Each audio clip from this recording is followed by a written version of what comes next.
Hello guys, നമ്മളിന്ന് customs clearance ഓഫീസിൽ പോയിട്ട് വരുന്ന വഴിയാണ്.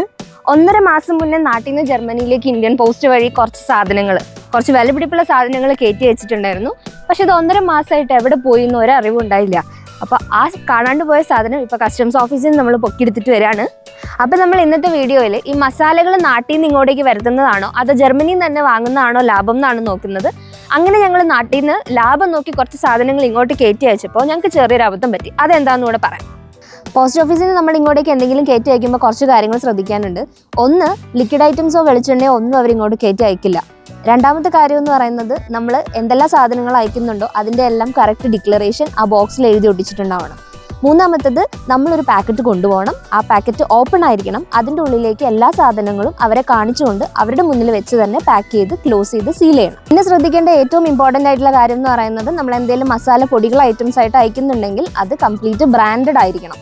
അപ്പോൾ നാട്ടിൽ നിന്ന് നമ്മൾ പോസ്റ്റ് ത്രൂ ഇങ്ങോട്ടേക്ക് സാധനങ്ങൾ കയറ്റി വെച്ചാൽ നോർമലി 10 ദിവസമാണ് അത് എയർപോർട്ടിൽ എത്താൻ എടുക്കുന്ന ടൈം. നമ്മുടെ ഡിക്ലറേഷൻ എല്ലാം കറക്റ്റ് ആണെന്നുണ്ടെങ്കിൽ 2 ആഴ്ചയ്ക്കുള്ളിൽ കസ്റ്റംസ് ക്ലിയറൻസ് കഴിഞ്ഞ് സാധനം പുറത്തെത്തും.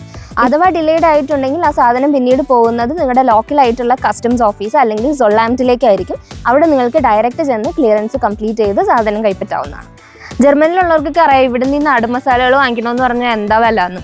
നമ്മൾ കണക്കൂട്ടി നോക്കിയപ്പോൾ നാട്ടിൽ നിന്ന് കയറ്റി അയക്കുന്നതാണ് ലാഭം തോന്നിയത് കാരണം കൊണ്ടിട്ടാണ് നമ്മൾ ഇന്ത്യൻ പോസ്റ്റ് വഴി അയച്ചത്. പക്ഷേ നമുക്ക് പറ്റിയ ചെറിയൊരു അബദ്ധം കാരണം ഈ സാധനം 1.5 മാസം കസ്റ്റംസ് ഓഫീസിൽ ഇരുന്നത്. അബദ്ധം വേറൊന്നല്ല, പോസ്റ്റ് ഓഫീസിൽ നിന്ന് കയറ്റി വെച്ചപ്പോൾ ഇവിടെ കസ്റ്റംസ് ക്ലിയറൻസിന് ലിസ്റ്റ് എഴുതി ഒട്ടിച്ചിരിക്കുന്നത് മുഴുവൻ മലയാളത്തിലാണ്. ഇത് മനസ്സിലാവാത്തതുകൊണ്ടാണോ എന്താണോ എന്ന് അറിഞ്ഞുകൂടാ. ഞാൻ കസ്റ്റംസ് ഓഫീസിൽ ചെന്ന് കഴിഞ്ഞപ്പോഴത്തേക്കും അവിടെ ഉണ്ടായിരുന്ന ഓഫീസർ ഈ പാക്ക് എന്നെ കൊണ്ട് പൊട്ടിച്ചിട്ട് അതിൻ്റെ ഉള്ളിലുള്ള മസാല പാക്കറ്റ് ഓരോന്നും എടുത്ത് പട്ട ഏതാ ഗ്രാമ്പു ഏതാന്ന് നമ്മുടെ നാഗവല്ലി പറയണ പോലെ, ഇതെൻ്റെ കാശുമാല ഇത് മാങ്ങാമാല എന്ന് പറയണത് പോലെ പട്ടയും ഗ്രാമ്പുവും ഏലക്കയും ഓരോന്ന് തൊട്ട് ഇതൊക്കെ എന്താണെന്ന് എക്സ്പ്ലെയിൻ ചെയ്ത് കൊടുത്ത ശേഷമാണ് ഇത്രയും സാധനങ്ങൾ ഞാൻ അവിടെ നിന്ന് വലിച്ചുകൊണ്ട് വന്നത്. അപ്പോൾ ബേസിക്കലി ഈ പരിപാടി ലാഭമാണോ നഷ്ടമാണോ എന്ന് ചോദിച്ചാൽ, ഈ സാധനങ്ങൾ ഇത്രയും നാട്ടിൽ നിന്ന് വാങ്ങി എൻ്റെ വീട് വരെ ജർമ്മനിയിൽ എത്തിക്കാൻ എനിക്കായത് 100 യൂറോയാണ്. പക്ഷേ ഇതേ ഐറ്റംസ് തന്നെ ഞാൻ ജർമ്മനിയിൽ നിന്ന് വാങ്ങിയാൽ എനിക്കാവുന്നത് 165 യൂറോയാണ്. സോ 60 യൂറോയുടെ ലാഭം.